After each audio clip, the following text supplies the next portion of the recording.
বন্ধুরা, আমি জ্যোতিষী ডক্টর শুভঙ্কর আচার্য, আর আপনারা দেখছেন বৈদিক কথা। আজকের বৈদিক কথায় আমি কোনো জ্যোতিষীয় আলোচনা করব না। আজকে একটা ছোট্ট এক্সপিরিয়েন্স শেয়ার করব আপনাদের সঙ্গে।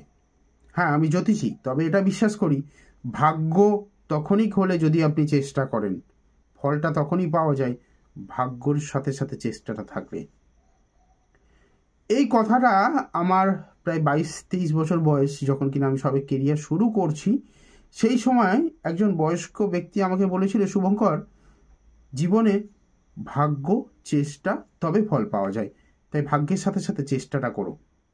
আর এই বয়সে এসে বিভিন্ন রকমভাবে কাজের মাধ্যমে আমি শিখলাম একজন বিখ্যাত লেখকের কলমে। তিনি বলছেন, আমাদের জীবনে যা কিছু প্রাপ্তি সেটা যদি পেতে হয়, তাহলে পিছনে যা কিছু ব্রিজ, অর্থাৎ আমাদের যা কিছু ফেলে আসা ঘটনা, যা কিছু আমাদের বাউন্ডেশন, সেই বাউন্ডেশনকে নাকি ছিন্ন করতে হয়। That is true. কারণ আমি যদি জীবনে উঠতে চেষ্টা করি, আমাকে হালকা হতে হবে। তাই জীবনে যা কিছু বাধা, পিছনে ফেলে আসা যা কিছু, সেগুলোকে অবশ্যই রিমুভ করতে হবে।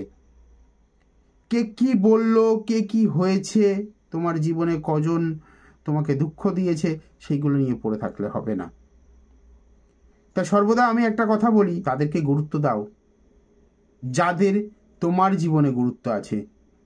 কারণ গুরু সেই হতে পারেন যার গুরুত্ব রয়েছে তোমার জীবনে। তাই তোমার জীবনে যাদের গুরুত্ব নেই তাদেরকে রিমুভ করতে শেখো, তবেই কিন্তু তুমি জীবনে আগে যেতে পারবে।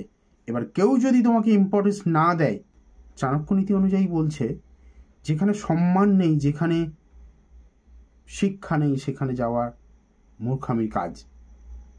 তাই যেখানে সম্মান নেই, যেখানে সম্মান পাবেন না, সেখান থেকে আগে বেরিয়ে আসুন।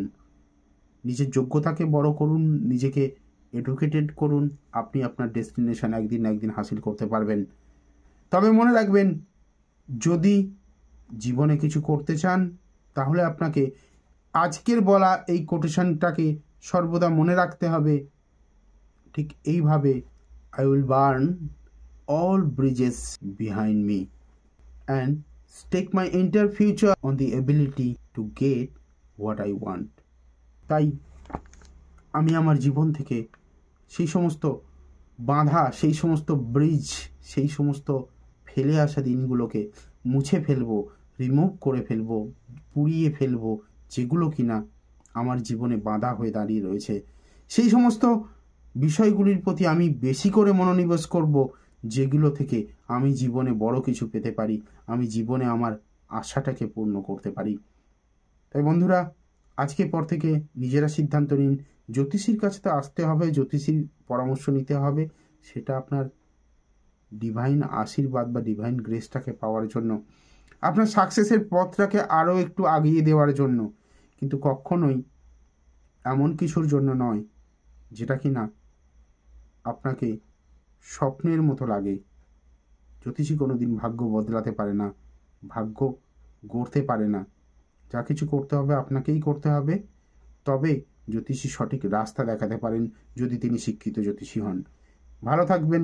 অবশ্যই ভিডিওটি দেখার পরে পেজটিকে ফলো করবেন। জয় মা তারা।